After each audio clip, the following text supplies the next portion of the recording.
Hello, everyone. Welcome back to the Art of Science and Controversy. Today, we're focusing more on the science and controversy. Today, we're focusing more on the scientific side of things. So we're going to be looking at entomology and specifically how it can be used in forensics. So its application in court and to help in criminal cases.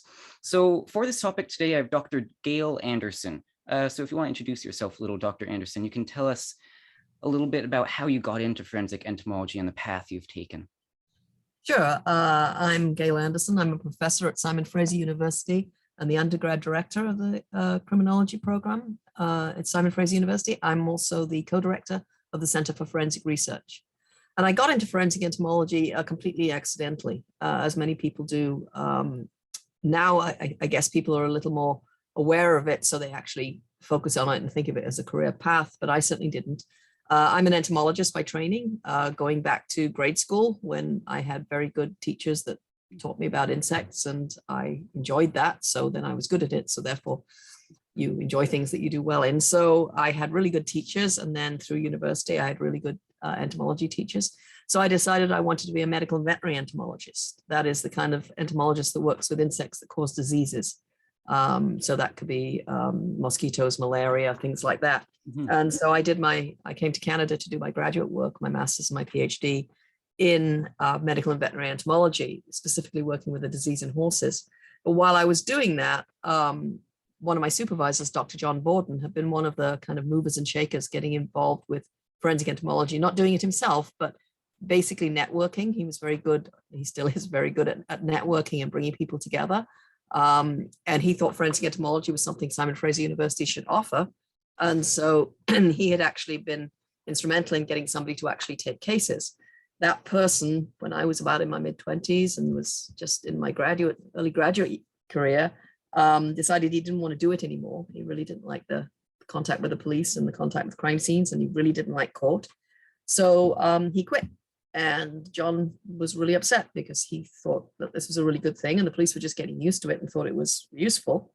And so there was little me walking past his office one day. So he said, "Hey, Gail, how'd you fancy being a forensic entomologist?" I said, "Cool, what's that?" And so he explained it to me. And I said, "Well, I don't know. I'm a really squeamish person. I don't really like that kind of stuff." I said, "I tell you what, I'll give it a year and we'll see how we go from there." And that was back in 1988. Yeah, so you've been doing specifically forensic entomology then for 40 years almost. Well, 35, yeah, getting up there. Very impressive. Since I was a grad student in my early 20s, and I was in those days I was just taking the odd case just to earn a few dollars to go through grad school, really. Yeah. And then it started to get bigger and bigger, and the university created a position in forensic entomology, and so I was hired as a forensic entomology professor. Very nice. And what exactly is forensic entomology? What sort of evidence would you expect to get from a crime scene, and how can it be useful? Well, entomology is the study of insects. So forensic entomology is the study of the insects associated with a dead body, with a view primarily to working out when that person died. And we can do many other things with insects as well as when, such as whether they've been moved or disturbed, where wound sites are, if they've been poisoned. In living victims, we can look at length of time of neglect and abuse in humans and in animals. And it's basically because insects will colonize a body very, very rapidly after death, usually within minutes or seconds, if the conditions are appropriate. So assuming it's summer or spring or fall and it's during the day and the body's exposed, insects are going to get there very, very quickly, and they'll lay eggs. And those eggs will hatch into maggots, and the maggots will feed on the body. And that the developmental stages and the age of those maggots will tell me how long the insects have been on the body. And as the body decomposes and gets much more towards skeletonization, you get a whole range of different species of insects that colonize the body over time. And that's a predictable sequence. So in the early days, you look at the insect development. And then once it's beyond about 3 or 4 weeks, we start looking at the sequence of insects, the different insects that colonize over time. And again, those both will give us a minimum time that the insects have been on the body, period of insects colonizing. And from that, we can infer the time of death. So basically, I'll say, well, there's been insects on the body for 7 days. So he's been dead for at least 7 days. Could be more, but not less. I see. So it's not just looking at a single group of insects or a single species. You need to go through an entire timeline of different stages of life for different species and when each species would start to feed on that body. Exactly, and that varies with season, with habitats, so sun or shade, or buried or above ground, or things like that. And it certainly varies with geography. So it's going to be very different here than it would be in Toronto or Johannesburg or Frankfurt. I see. And so if a body is out in the open for a very long period of time, you'd have to piece together not only the insects and the stages of insects at that season, but also the season perhaps directly before it. Exactly, depending on how long the body's been there. Wow. And is forensic entomology only useful in a situation where there's a dead body, you're at a crime scene, or can it also be used on living subjects? It's used on living subjects, and forensics is actually a sort of a common word we use, but really it's medical legal entomology. Forensic entomology just means any relationship with insects and the law. So it can also mean if you hire a pest control person to come in and spray your house for carpenter ants and they destroy your house, that could be forensic entomology. If you have moved into a lovely rural area and now you're being driven nuts by all the flies that are in the area because of all the cattle that are near, that could be forensic entomology. And so that there's anything, so if you were to sue, anything involved in that, finding a dead insect in your cereal box, all of those issues would include forensic entomology. And that's not an area I'm involved in. I just do the medical legal aspects, the dead bodies. But many of my colleagues do. And I know in Texas, the issue of moving out into the countryside and then getting, well, the smell of manure, but also a lot of flies, a lot of other insects or pests coming into your house can be really big civil litigations. And that can be quite a big deal. So it really is a much bigger area. But you asked about neglect and abuse in alive people. Yeah, because the blowflies that live on dead organic material don't care if that dead organic material is on a live person. So if somebody has, say, an injury that hasn't been taken care of, a bed sore, a baby that hasn't had a diaper change in a long time, an elderly person that is in hospital and unable to look after themselves, these kind of situations can result in insects colonizing a living person, or in the case of an animal, a pet animal or a domestic animal, or even a wild animal, that same thing will happen, and the insects will colonize the living animal. And so that would give us a length of time of neglect, perhaps a length of time of abuse. So if a child has been abused and has been injured, that the insects might be used to identify how long ago it was they were injured, or how long ago it was since they had a diaper change, things like that. I see. Wow. So it is literally anything having to do with insects being used in a court case. So it doesn't need to be death. It doesn't even need to be dealing with people. It could be, as you're saying, cereal box. Yeah. Yeah. Wow. So going back to the theme of timelines and in-court cases, how can forensic entomology, the study of insects, be used to aid in a court case and eliminate suspects? Well, basically, it gives a time since death, and that's all in most cases. As I said, we can do other things too, but primarily it gives a time since death. It's then up to the police investigation to relate that time since death to the investigation. So it might just be part of the investigation. It might help them to get an idea of who she was last seen with around about that time. Maybe to release to the public. Have you seen anybody of this description who was walking down this area at this time frame? But it also might be used to make or break an alibi. I see. So it's not a standalone thing. You use it as a rough guide for the timeline, and then you can piece that together with other things to make a more solid picture of what happened. Well, I'll give them the timeline, and then the police will work around that timeline to say, you know, who was there, who was she seen with, who was he arguing with, what would they have been doing at that time, and who was there and who was not there, who could not possibly have been there because they're fully alibi.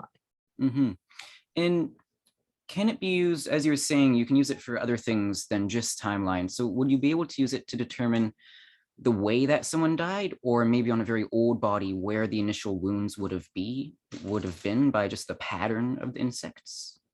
Good point. Yes, you can, although it would really be the pathologist that actually made that call.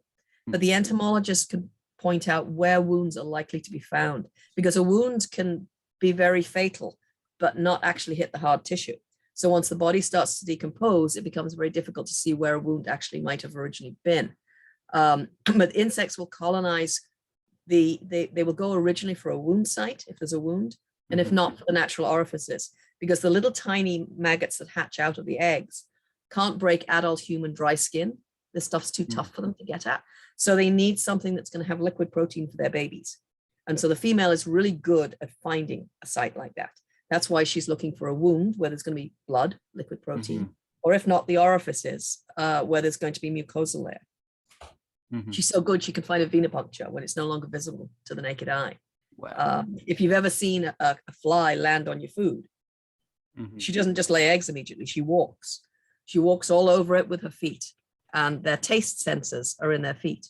So she's tasting it to test for moisture and protein levels and a whole bunch of other things to see which is the best place to lay her eggs, because that's it for maternal care. Once she's laid her egg, she's out of there. So the babies are on their own totally. So the only good thing she does to try and give her kids the best chance in life is by locating a really good source. I see. And then as the insects spread across the body over time, even if the body is maybe too far decomposed or disfigured to see where the initial wounds may have been, you can look at the pattern of insects and that will tell you where they might have been. Exactly, but that's only going to work for the first little while, because after a while they're going to be just covered in maggots and you won't be able to see that anymore. But sometimes you can see a situation where maybe you've got an awful lot of insect colonization in an area, despite the fact that the person or the animal hasn't been dead very long. So an astute pathologist would think, well, they've only been dead for 2 days, but look at that major maggot colonization, which is much more likely to suggest there was trauma in that region. And so, I would indicate, well, there's been some sort of a maggot activity in, say, the palm of the hand. That would be a very unusual place for insects to go because it's nasty, tough tissue. So that would strongly suggest there's a wound in that area. And so then I would suggest to the pathologist that's not right. And the pathologist would look much more closely at that area and would hopefully find some evidence that there was a wound there and present that in court. I see. And I know this last thing about its use in eliminating suspects, I didn't put on our preparation sheet, but you were talking earlier about how insects could help you with poisons. So would different poisons cause different insects to live on a body or different numbers of insects? No, it's much simpler than that. You are what you eat. And so when insects feed on a body that's been on drugs or has been poisoned, those materials end up in the insect's body. And it's a toxin to them too in many cases. So they sequester it. They pack it in parts of their body away from them so that it's not hurting them. And so if you analyze the maggots, you can locate what kind of a poison there might have been there. Often when the body is too decomposed to get a toxicological analysis done, the insects are still alive, they're fresh. So we could still get that. We could also get DNA back from them. And so, say somebody murders his wife, shoves her into the basement, and then after a few days, he learns his best buddy is going to go to the police and tell him about his wife. And so he packs his wife up with a lot of maggots on her and dumps her somewhere, and the police arrive and there's no body, but there's a lot of maggots still loose in the basement. And the police, if the police are astute enough to know about insect activity, they will say, well, those insects belong on a body. And he'll say, oh, come on, it's a basement. You find lots of insects in a basement. And the police officer will say, no, those are carrion insects. They only live on dead meat. So there has to have been a dead something down here. And the guy says, yeah, the cat died. It's from the cat. So at that point, the police can collect all of those maggots and get the DNA out of them and prove that it's not Fluffy the cat DNA. It is, in fact, your wife, Doris. Wow, that is fascinating. I never would have imagined you could do something like that, frankly. Because this is clearly a very involved process and you have to rely a lot on biological processes. What are some of the limits of forensic entomology? Some things that might just be subjective or that you wouldn't necessarily be able to tell?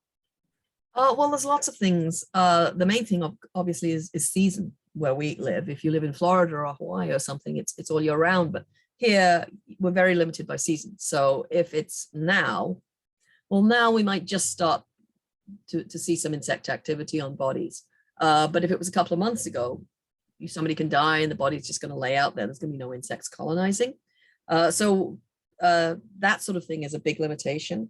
Another limitation is very human in that if it's a police officer doesn't recognize the insects as evidence and they don't collect them, or they don't think about it till later, that is obviously a problem. If they don't collect correctly, when insects are collected and not preserved, a certain number should be preserved always.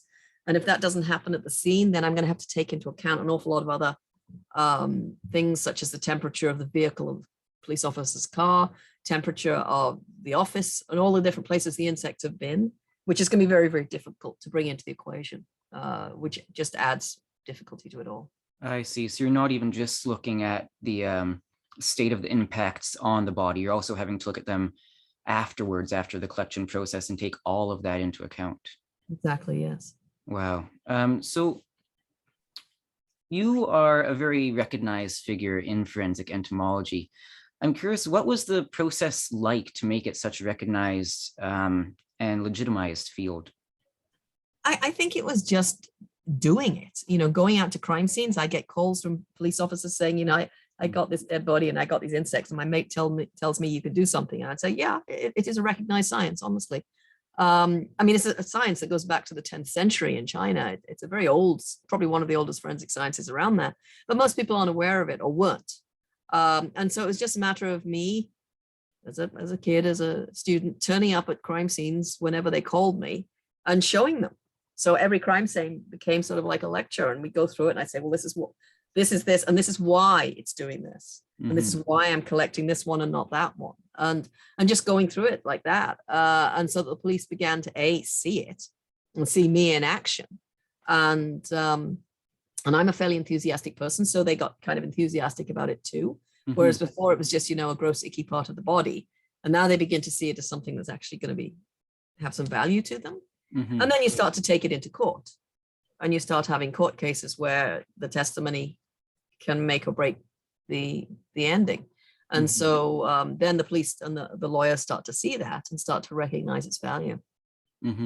Wow. So how have you made this a more accessible field for both the law enforcement and the public? Talking, going out, speaking to police officers. I've always told police, if they ask, I'll come. I'll always come out and talk to police groups. I just spoke to the SPCA a few days ago. I'll speak to conservation officers. I'm part of a group called Wildlife Field Forensics. We're based out of Montana, and we teach a 1-week course, and we go all over. We travel, or we did before COVID. We will again, hopefully, teaching conservation officers about various aspects of forensic science, and mine is one of them. And a lot of public presentations. Again, I'm a member of Scientists and Innovators in the Schools.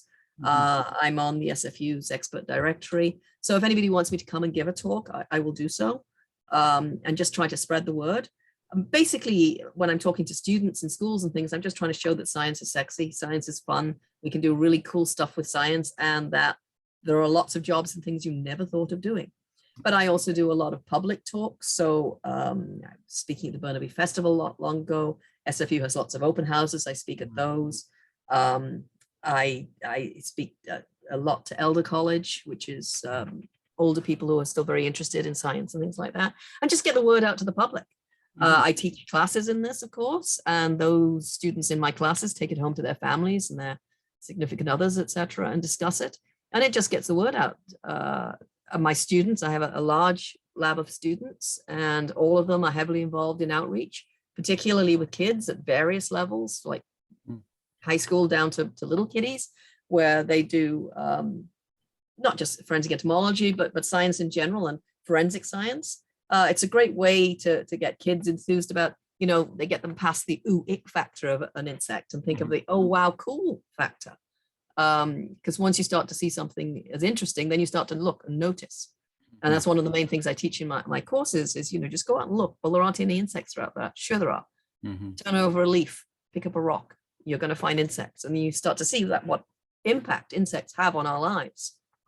If humans cease to exist, insects would be fine. If insects stopped to exist, we would be gone very shortly. Yeah. So it's just making a general awareness.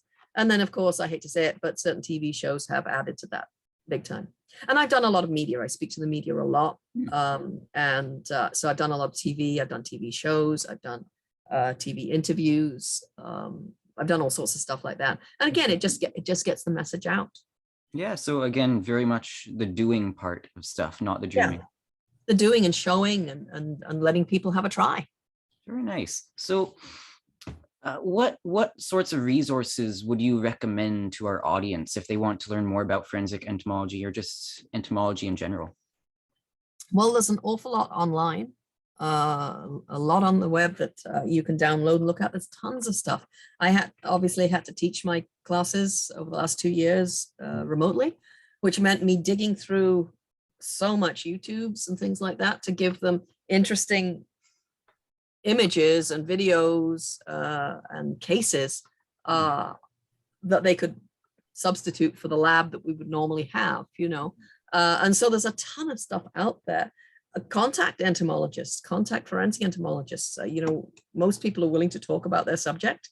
So most people are willing to chat about what they do and how you get into it and what the job really entails. If people are particularly interested in forensic science in general, if you go to the website for the Canadian Society of Forensic Sciences, Canadian Society of Forensic Sciences, you'll see a lot of stuff about forensic stuff, but there's also somewhere in there under resources or something, a PDF that I edited about careers in forensic science. And each career was written by somebody in that field. So if it was an ident officer, I had ident officers write that bit. If it was a coroner, I had coroners write that bit. Entomology bit I wrote, but forensic chemistry was written by a chemist and that sort of thing. And it's got lots of websites and things like that to lead people, especially students, but anybody who's interested. If you're watching a TV show and you think, hang on, that can't be right. Well, Google it and see. There's a lot of information about forensic science that will tell you what is the real way it's done. And you're talking about just reaching out and talking to entomologists. Can you just go to a university's website and find contact information? You certainly can, yes, but we also have the Entomological Society of British Columbia. We also have the Entomological Society of Canada. And those all have websites with members on them and areas and information. The Entomological Society of Canada now has an entomology enthusiast category where you can join usually as a student, as a kid. I mean, I don't mean a university student, but as a school student, and get access to everything and speak to anybody you like and go to the meetings and everything. You can do most of what a full member would do. So if you're interested in entomology, that's a great way to start. Yeah, that's really cool. Is there any final note you want to leave the audience with? Well, I think when we're talking career-wise is to never let anybody tell you can't do something. I was told I'd never be able to do this, or at least if I did it, I'd never make a career of it. You just got to ignore that and go with what you want. You got to try for it and go for it, because if you don't try, you don't have a chance. But I mean, there was a lot of times I was told by teachers when I was a kid that you won't be able to do that. You can't do that. You can't do it because you're a girl. You can't do it for whatever reason. And that's wrong. One of my very best teachers in school told me I could never be a geologist. And I rather fancied being a geologist at the time, because you couldn't be a girl in geology. And I said, well, hang on, that's not right. There's laws against that. You can't discriminate like that. And he said, well, it's a simple thing. I mean, most of the jobs are in gold or in oil, and they're not going to have a single woman on an oil rig or in a gold mine. And I mean, he was telling me this in the best of intentions. He was trying to help me, and he was 100% wrong. I have two friends that are geologists, and one of them is in gold and one of them is in oil, and they're both women. He was totally wrong. But I mean, when I grew up, obviously there was no internet. So what I should have done is gone and found out some geologists and said, excuse me, but you're a geologist and you're a woman. How come? I was told I couldn't. But it was harder back then. I was only 15, and it was harder to find things out about stuff like that. But now it's dead easy. Somebody tells you you can't do something, you go do a quick Google and find somebody who's doing it and say, well, is it true? Can I not do this because of whatever? And talk to somebody who's actually doing it. And as I say, most people are really willing to talk to you. And if they're not, try somebody else. There's lots of them out there. And find out what is the reality of it. Like, say, I really hate chemistry. Can I still do so-and-so? go and talk to some people doing it and say, is chemistry really required? And if it is, let's find a way that you can figure it out, that you can do it. Yeah, that's really good advice, actually. Just find Reach people out. who are doing it and talk. Reach out. Yeah, well, it's been an absolute pleasure to talk to you, Dr. Anderson. So thank you so much for coming on the show today. That's been the Art of Science and Controversy, everyone. You can follow us if you want more clip-based segments, minute and a half long, on Instagram at tasac.podcast. That's TASAC.podcast. We're also on YouTube at the Art of Science and Controversy. It's been a pleasure to talk with you, everyone, today. So we'll see you next time.